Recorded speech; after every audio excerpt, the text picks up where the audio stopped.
Hi, everyone. We're just going to wait a few minutes for people to come in. Welcome. If you'd like to introduce yourself using the chat in the meantime, while we just wait for people to come in, please do so.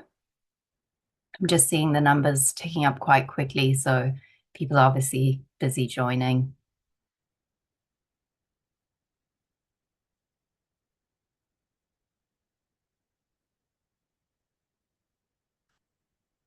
Sophie, who can't you see? Anyone at all? Can you see the slides on the screen? Anyone at all? Um, I'm not sure if that's an everyone problem or if that's a difficulty on your side. It might be worth, yeah, other people can see. So maybe, Sophie, if you want to log out and log in again and see if that helps you.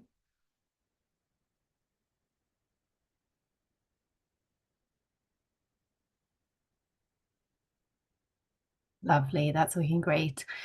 We'll just give it one more minute for people to join. I can see the numbers still ticking up, and then we'll make a start. I can see people introducing themselves in the chat. Really nice to see you all and hear where you are and what you do.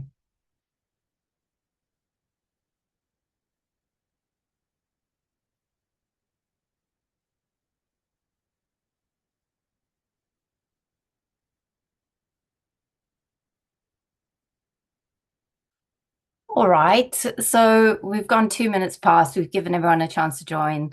Those joining after this can catch up. Welcome to the February VAM Lunchtime webinar. We're really, really delighted to have you all here with us today. Just a reminder on the format of this. We're going to have a talk for about 20 minutes, and then we're going to have about 20 minutes of questions after that, which we're really looking forward to hearing what you have to bring today. It is going to be recorded, this session, and the slides are going to be shared both via our website and by email to people who've signed up to join the meeting. So you will get that. Please use the chat box to introduce yourself and share any resources relevant to today's talk or anything else you'd like to share along the way. But do use the Q&A box to put questions to our speakers. I'll get through as many of those as I can, but I may try to group some questions where they're similar if we have a lot of questions. So without much further ado on the housekeeping there, I'm very pleased to welcome our speakers today, Maxime Rowson, Head of Policy and Public Affairs at Rape Crisis England and Wales, and Esther Klouvi, Research and Policy Manager at Imkaan. Today, they're going to be talking to us about the findings of their joint report in 2024, Not Safe Here. I'm going to pop their biographies into the chat box in a minute so that you can read more about them if you'd like to. And thank you so much for joining us, everyone, and especially our panelists who are going to chat to us. So I'm going to hand over to you now. Thank you. It's really lovely to be here. Thanks so much. Yeah, I'm Maxime Rowson, Interim Head of Policy and Public Affairs at Rape Crisis. We're going to do a bit of a double act today. So I'm going to talk you through the sort of context and what we did with this research, and then hand over to Esther, and then I'll come back later to talk a bit about the recommendations if we've got time. So yes, hopefully you're all aware of why you're here. This is to talk through the findings of a report that we published late 2024 called Not Safe Here, the systemic failures to protect women and children from sexual violence and abuse in asylum accommodation, and in particular, immigration hotels.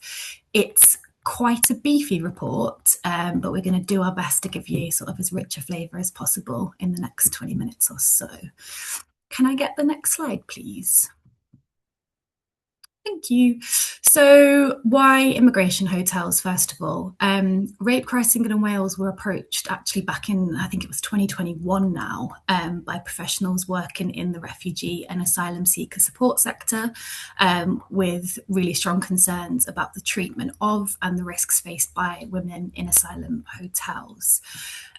Rape Crisis England and Wales, for those of you who don't know, we focus on sexual violence abuse. So we've got that expertise, but we don't hold the expertise in immigration.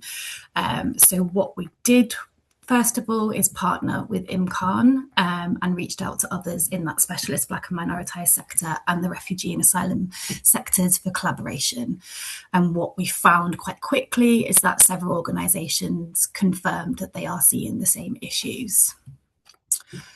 Next slide, please. So before I sort of jump into what the report found, I think a bit of context is really helpful, just so everyone's on the same page.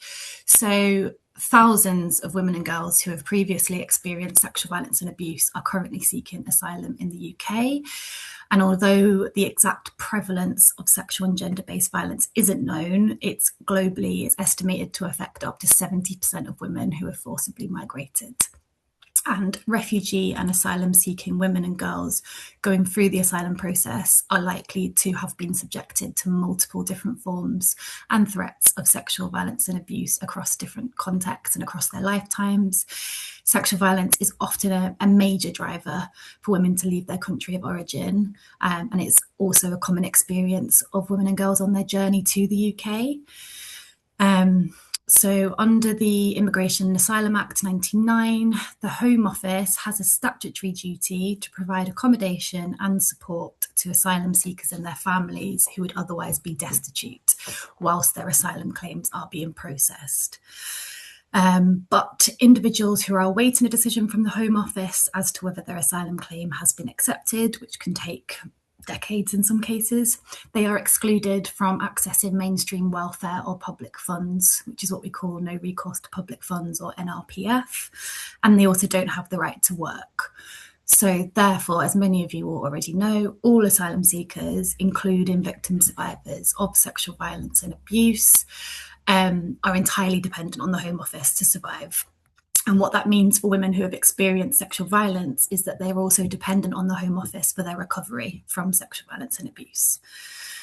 At present, and since 2019, there have been contracts in place, Home Office contracts, for the provision of housing, transportation and contingency accommodation, which is mainly immigration hotels, which we'll be speaking about.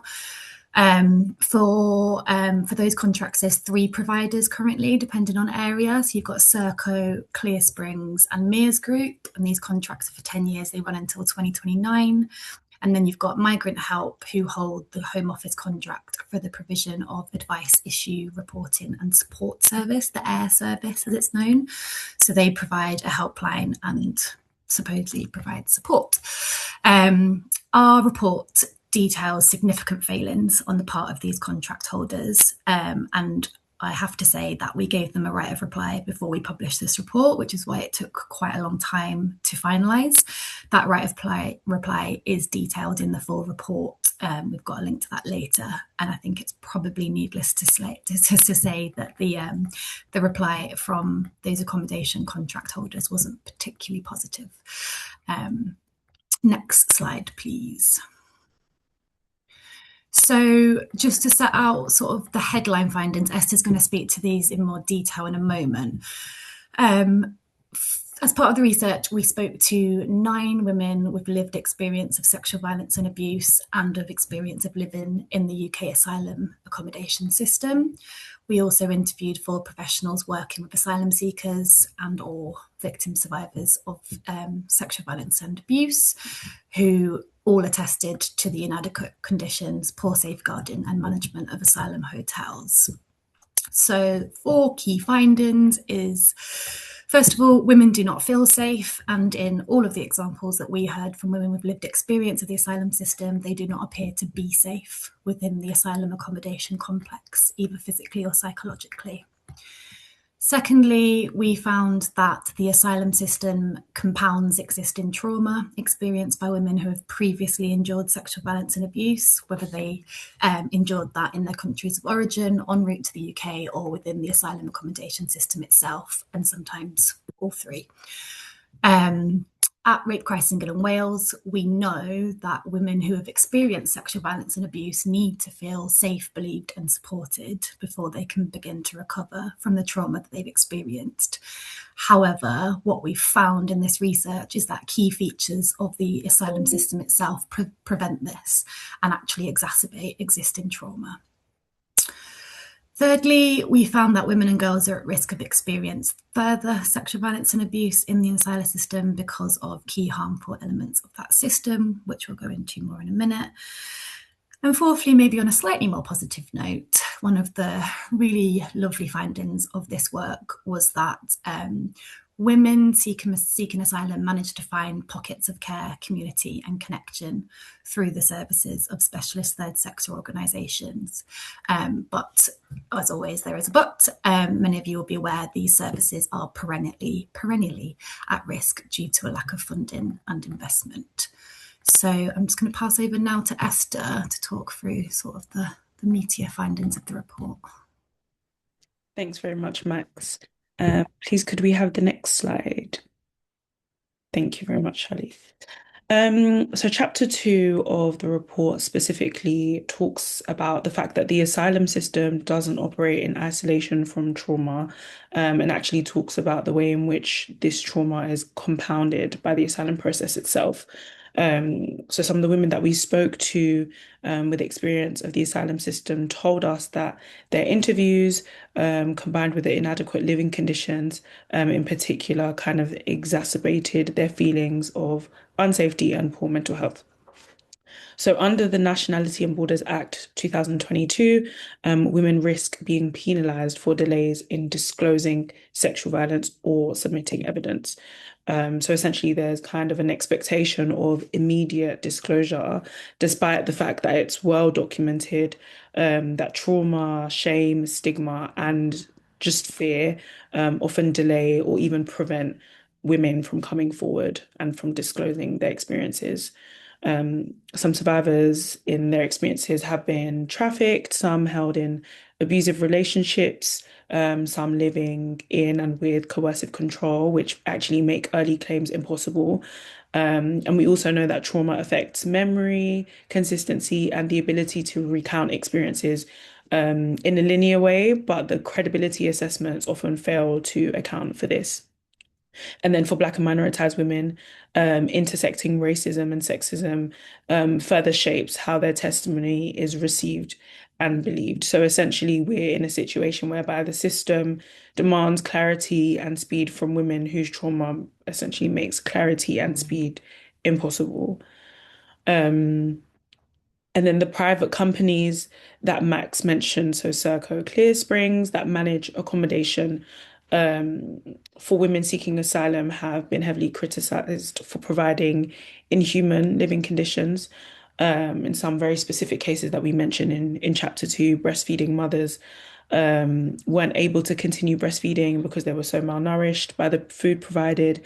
Similarly, there were young children who lost weight for the same reason.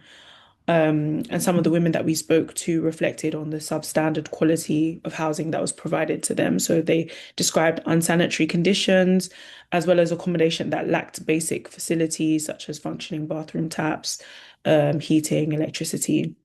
Several of the women spoke of living in houses with leaking roofs, dangerous mold, damp, as well as infestations of cockroaches or bed bugs, which are issues that can have severe consequences for both physical and mental health, as well as the women's safety. So essentially, through the whole journey of these women's interaction with the asylum process, be it having to do their interviews, all the way to accommodation, their trauma is compounded and they just feel unsafe throughout the whole process. Please, can we have the next slide? Thank you. And then we found that the asylum system is not only re-traumatizing, so not just the process of the interviews and the physical conditions of the accommodation itself, but in some cases it has exposed women to further harm. So we found that accommodation is frequently mixed sex, communal, and poorly safeguarded. So women have reported harassment, exploitation, and feeling unsafe. The staff vetting and trauma-informed training has been inconsistent, and the complaints mechanisms are often ineffective or intimidating. I can remember a very specific example of a woman having to complain to, or finding out that her complaint of harassment would essentially go to the person who was actually harassing her, which obviously is, yeah. And then aside from that, we found out about the financial problems that intensified the vulnerability. So women being expected to survive on £49.18 per week, I believe, is the weekly allowance. So this is whilst women are waiting for their asylum claims to be processed. Obviously, they don't have the right to work, so they remain dependent on that weekly allowance. I believe that pregnant mothers or those that have children between the ages of 1 and 3 could obtain an extra payment of £5.25 per week. But of course, the enforced hardship meant that a lot of women and children found themselves in really difficult situations. But I wanted to speak to you about Evelyn's story, or Evelyn's story, who was one of the women that we interviewed. This report was written before my time, so Max, correct me if I'm wrong, but I believe the names were changed. Yes, to keep some anonymity.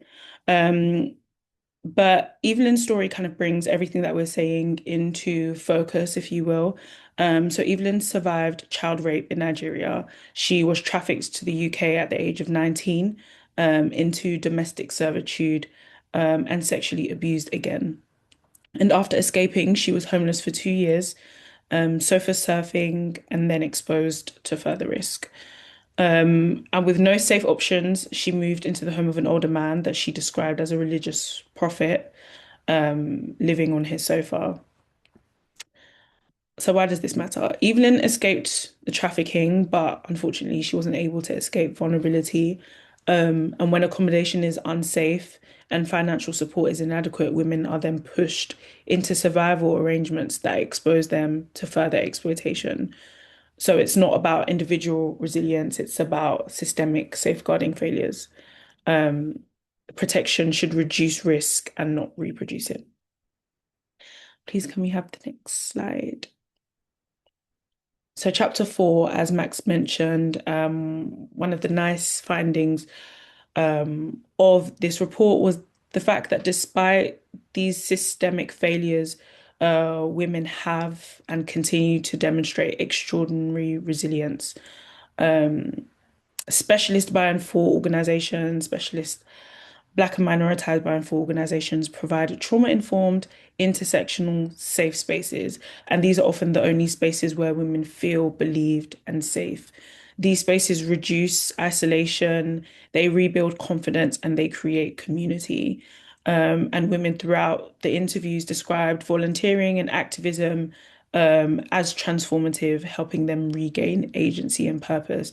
These are things that they were able to do through those types of organizations. But unfortunately, these organizations, a lot of which are our members, are chronically underfunded, despite filling gaps created by the state. So with the asylum support fixed at £49.18, as I mentioned, per week, many women rely on these organizations for food, for sanitary products, for nappies, and for transport. So community is essentially compensating for systemic failures, but unfortunately, it cannot carry that burden alone. So across chapters 2, 3, and 4, there's kind of an emerging pattern. We see punitive policy, unsafe accommodation, and structural poverty intersecting to re-traumatize survivors. And women survive not because the system protects them, but because community organizations are able to step in and offer that support. But without structural reform, that includes safe accommodation, trauma-informed processes, and adequate financial support, harm will continue. So I will pass back to Max to talk about the recommendations. Thank you. We're doing well for time. Can I get the next slide, please? So that was a really quick sort of whistle-stop tour through the report. I'd really recommend anyone interested to have a look because there was loads of things that we found. We also made 15, just a small 15 recommendations at the end. I won't go through them all. They're all in the report, obviously, but I think it's quite helpful maybe to pick out a few where there are a tiny bit of green shoots of hope. So our first recommendation was for the Home Secretary to develop a plan to end the use of institutional accommodation, so including hotels, basically, and move asylum seekers into more long-term community-based accommodation while they wait for their asylum decisions. We recommended that in the interim, the Home Office ensure that women and girls and families are housed with other women and families, or at least have access to their bedrooms and communal spaces restricted for unknown men. Some of the findings in the report were, men that were alone, that asylum seekers could access women's bedrooms, and women were sort of grouping together in bedrooms for their own safety with their children. So they would go to the toilet together while somebody else watched the children. They would find notes in their prams with sexual advances. So that was the first recommendation, to end those risks. The government, many of you might have seen, the government have pledged to end the use of asylum hotels by 2029. So that's a small win, but notably the announcement came based on the wish to reduce costs to the state rather than anything to do with safeguarding. And we're yet to see whether that will happen. Recommendation 7, well, a few of them actually. I don't know if we've sort of not drawn on this, but one of the big findings was that the companies in charge of these contracts and in charge of asylum hotels, the processes they had in place were completely inappropriate. So we found that actually in some hotels, the staff working there didn't even have DBS checks. Staff were abusing women, and when that was reported, there was kind of no safe reporting mechanism if women did report, because they usually didn't, because they were scared that that would be affecting their claim, their asylum claims. But when they did, nothing really happened, and that staff member would usually just be moved to another asylum accommodation. So recommendation 10 kind of drew into this most, which was about a safe reporting mechanism. So we recommended that the Home Office establish a firewall for a clear statutory separation between any form of immigration enforcement and the police and statutory support services. So this is a long-standing recommendation of the sector, actually, which would ensure that so at present, police forces and other agencies can share survivor data with immigration enforcement, which obviously deters migrant women from seeking support and reporting. So we're calling on the need for this firewall. Tiny bit of hope that in the VAMHN strategy that the government published in December, there was some recognition that safe reporting mechanisms are essential to tackle in VAMHN. However, the government's proposal, it doesn't constitute a full firewall, but they have said that they're going to introduce a requirement to obtain informed consent from a victim survivor for their data to be shared. So it is a development in mitigating the current situation of sharing data, but it doesn't go far enough in our view. What's also really interesting is that the VAMHN strategy still doesn't really acknowledge migrant women in the strategy, which was one of the recommendations in the report as well, which kind of speaks to why we were really keen to do this research, because this is a huge area which is kind of just ignored due to public discourse and many, many factors. And then finally, I'll just speak a little bit to recommendation 15, which was to ask the Home Secretary to commission an independent review of the services delivered under the asylum accommodation support contracts that are held by Serco, Clear Springs, Mears and Migrant Help. Basically what I was saying before, to review how complaints against contractors are dealt with, reviewing all safeguarding training policies and practice, reviewing vetting and misconduct processes, particularly where complaints have been made about a member of staff in relation to sexual misconduct. Yes, so on this recommendation, the Home Affairs Committee actually launched an inquiry into asylum accommodation early last year, 2025, and there was a report in October 2025 which basically stated that the committee was deeply concerned by the volume of evidence indicating significant safeguarding failings in asylum accommodation, concerned that the Home Office doesn't have adequate understanding and oversight of vulnerabilities and potential safeguarding issues among the asylum seekers they accommodate. And that report highlighted that whilst accommodation providers have safeguarding requirements, performance on safeguarding isn't measured, and failure to meet these requirements doesn't lead to any financial penalties for providers. Side note, these providers are incredibly wealthy. The profits they're making on these contracts is insane. We're currently working with a journalist looking into these who's found that the director of one of the companies has like a private yacht and villa somewhere gorgeous. Yeah, I won't go into that because it just makes me angry. Yes, so the Home Affairs Committee highlighted that they have received reports of asylum seekers experiencing abuse and harassment in their accommodation, which backs up the findings of our report. So it's a report, it's saying this, there's action to be taken, but following the research that we've published, there's definitely more acknowledgement of the issues, yet to see much progress. I think I'll leave it there so we've got time for questions. Thank you. Thank you so much, Maxime and Esther. I think everyone here is really grateful to you for sharing your findings from this really important report. Just to remind everyone, if you can pop your questions in the Q&A, that's where I'll be picking them up to pose them to our panelists now. I think one of the things that stood out to me was there's a mixture there of kind of systemic failures in the asylum system itself, but also some kind of individual safeguarding failures, especially on the part of people holding these contracts and those who are implementing them. And I wondered if maybe you could talk to that a little bit in terms of which aspects of this are kind of systemic into that asylum process itself and which are more in terms of the people picking up the contracting. Yeah, that's interesting. Esther, did you want me to take this or did you want to? Happy for you to go for it.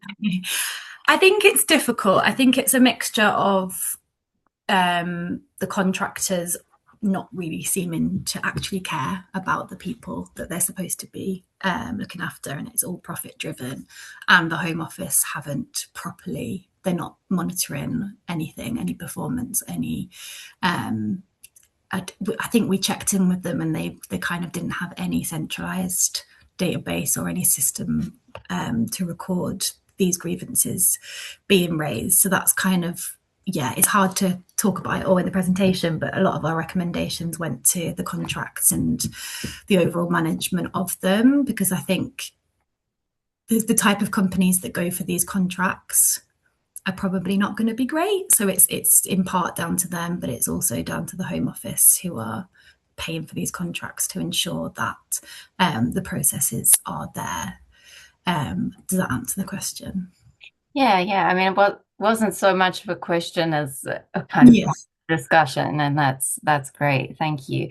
I've seen that Jay has posted in the general chat, not the Q&A, asking what can we do to support the women and girls on an individual level, which I'm just picking up on ahead of giving you some of the other questions from the Q&A, because it was one of the questions I had as well. And thinking about this, like what role can different actors play, whether it's like service provider perspective or as researchers from my own perspective, and also survivors, also from my own perspective, in playing like a role in supporting people, bringing about the kind of systemic change we might like to see.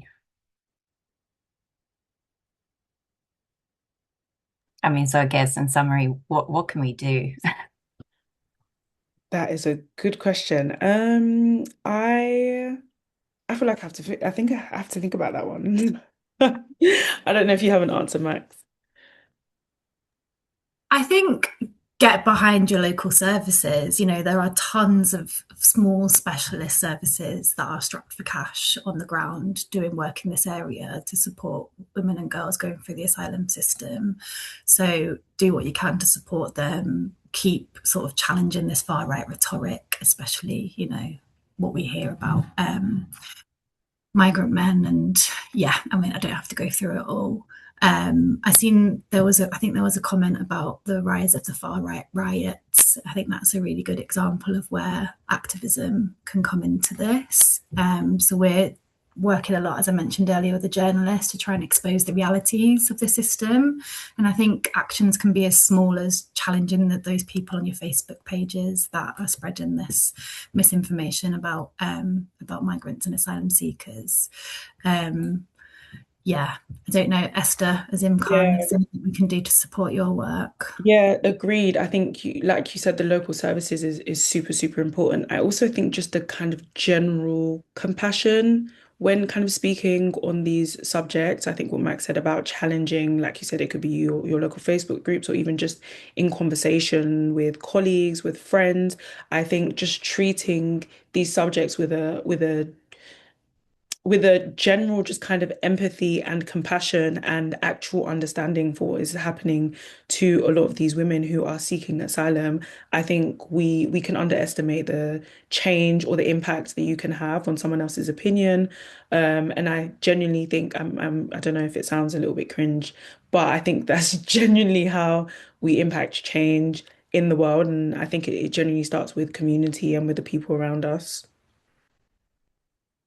Yeah, thank you. And I think it comes back to something that you were saying in the report itself around the amazing support that people are getting through, its services, and those services being chronically underfunded and under-resourced and under-supported, even though we know how amazing the work is that they're doing. So I guess that's one of the big ways people can actually make a difference here is getting behind those organizations, and whether that's helping them in whatever way they can or just generally shouting out about them and supporting them.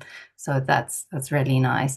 Just to tie into two things here. One was the question that was in the Q&A was actually about sort of the far right riots and protests and whether this was seen in any way during the time you were doing the report. I'm not sure if it was happening at the same time as you were doing the report. My understanding is this report was slightly before that. But yeah, maybe you just want to talk to that. Yeah, the report was slightly before that. So the research started sort of 2021, went on for a few years, but it took a while to, like I said, with the right to reply, and we had to get quite detailed legal advice on the report before we could actually put it out because of the risks of naming the providers in it. So it was slightly before that, but we are in touch with a few of the professionals that sort of blew the whistle for this report, and we know that the far right riots made everything even worse for women and sort of drove them into that accommodation even more because, I'm in Newcastle and I know that for every day for quite a few weeks there were protests and riots right outside asylum accommodation. So women and children were too terrified to leave. Therefore, they're trapped inside with people that are potentially abusive in really quite disgusting conditions, inhumane conditions. I think I just thought as you were talking, Charlie, there was a point to mention about how difficult this research was because the professionals seeing this, what's going on, are so terrified to speak out because of the power held by the people with these contracts and agreements in place and the risk of their jobs. And also women don't want to speak out. This was obviously had to be handled with extreme care because a lot of the women who did agree to speak to us were so terrified that it would impact their asylum claim. So we have no idea of the true extent of what's going on. And yeah, things like the far right riots just amplify that and make it worse. Esther, I don't know if you want to add anything. Sure, agreed. I think the thing about the far right, not just riots, but rhetoric in general, is the way in which it doesn't happen in isolation, if that makes sense. So it kind of shapes the broader environment in which asylum seeking women are living. So For example, the hostility of kind of anti-migrant rhetoric can physically increase the risk of harassment and violence from external perpetrators. It could also reduce trust that these women have in institutions. Like Max said, for example, the fear of coming forward, having an impact on asylum claims. I think it has a huge impact on everything. I mean, accommodation sites themselves can actually become targets. But then we've also had issues where, for example, some of our members in certain areas of the country have, their services have become targets of riots as well. And when we think about the fact that some of our members are providing the support that we understand the system can't, it's it just it just ends up with women who already feel unsafe and are already living in unsafe housing, just feeling even more exposed and even more fearful. So yeah, it's a huge problem. Yeah, absolutely. And this is obviously resonating with people because there's some follow-up questions in the chat about it. And I guess they're asking, well, the question is asking, acknowledging the problem, but then also asking, is there anything being done by the Home Office to deal with this problem? And obviously you can't speak to what the Home Office is or isn't doing necessarily, but you might have some insight. But maybe it's interesting to also just think from within your own organizations, is there anything happening there? Esther, do you want to talk about a bit about the work of Imkaan? Sure. So with regards to the Home Office, like you said, we can't speak on what they are doing. I can say that we have engaged and are engaging with them and are discussing this with them often, which is a good thing. I think engagement is always kind of the first step towards change. I will say that in terms of if we're speaking specifically about the far right kind of rhetoric protests, um, I I'm not sure that's an issue that the Home Office can deal with alone. I think obviously it would require, kind of a whole system response. But yes, we're definitely engaging with them. We're definitely speaking with them, as I know other organizations probably are as well. But yes, unfortunately, I can't speak to exactly what they are doing. In terms of Imkaan's work, we support our members. We support our members to continue to deliver the life-changing services that they are delivering. Of course, a lot of them are underfunded, but we are engaging and have engaged on, for example, the VOG strategy, and will continue to do so on its implementation and how that can kind of help our members continue to do the work that they are doing. Um, and then, of course, we are so essentially for anyone that is not aware, Imkaan is actually the UK's only national feminist umbrella organization that is dedicated to addressing violence against Black and minoritized women and girls. So anything that pertains to that work is what we are constantly doing. I hope that kind of answers the question. Yeah, I think that's great. We're sort of heading towards the end of this, but I did have one more thing I wanted to pull up, and I'm not sure there's necessarily a question. Well, there might be a question in it, but one thing that really stood out to me when you were talking was capturing women's resilience within this space, a very difficult space to be in. And I think that that's so interesting. And I just wondered if there was something, there's a lot of negatives coming out and how to fix those, but I think capturing that kind of women's assets is so important. And I wondered if there was anything you might be doing in the future to kind of capture that resilience, those assets, so that we can build on that in future work that we do and interventions that we might decide to run in that space. Yeah, that's so all of the reports that Rape Crisis England and Wales do is centre in sort of women's stories and women's lived experience, and that's one of the things that always comes through, no matter the situation and the things that women have endured. The resilience is incredible, and I think it's really important for us to show that, like, you're not just a victim of what's happened to you. Like there's there's so much more to it, and it really goes to the heart of the empowerment model that rape crisis centres work to. You know, working with women's strengths and what does recovery look like to them. It's not just this linear checkbox. Everyone's the same. They want criminal justice. They want this. They want that. That's not the case at all. And often what we find is finding those pockets of care and connection through specialist support service is better, or not better because it's different for everybody, but more valuable in some women's recovery.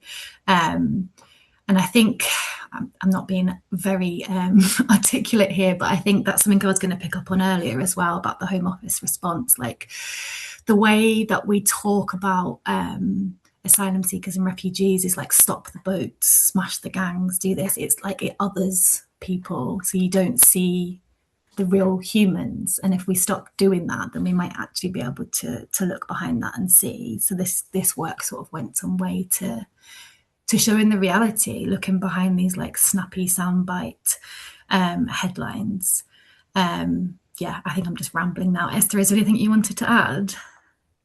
Yeah, I think you pretty much captured it, to be honest with you. I would say I think most of the kind of events that we do, I mean, all of our work is centered around women survivors. So most of the events that we do will, for example, have women survivors giving their, extraordinarily strong stories. Of course, in the reports, like Max said, they are all centered around these women and their experiences. So be it specific interviews with them, or their kind of quotes from stories that they've given us. And I agree. I think it is um, it's wonderful to see women being so strong and so resilient, and I think it's powerful to hear them, a lot of them, either come out on the other side, or just hearing kind of their strength throughout their experiences. Um, but I also think it's important to not kind of overemphasize that, or um, I think I'm also not being super articulate, but essentially what I'm trying to say is to assume that it's kind of like the exception to the rule, if that makes sense. I mean, it's wonderful to hear all of these wonderful stories, but yeah, I think it can't be it's not the focal point. I think it's a silver lining, but yeah, it doesn't take away from the fact that a lot of women are going through awful, awful situations. Yeah, that's great. Well, thank you so much to both of you. I think we have to basically wrap up there because we've even actually gone a bit over time, but that's great. Everyone is saying thank you so much. And one of the comments in the chat, which wasn't a question, was just to say, there's still so much to unpack in everything that you've done in this incredible work. And really, there's a lot for reflection for everyone to take away. So I hope that everyone has really enjoyed today's session, hearing about this, so they can go away and delve a little bit more deeply into the incredible work that you've done and do some reflection on that. So just to say thank you so much to both of you for sharing today and giving up your time, which we know is incredibly, incredibly valuable. And thank you to everyone for joining us today to share and chat. And I hope you've made some good connections. Pleasure. Thanks all. Thanks. Lovely. Thanks so much, everyone.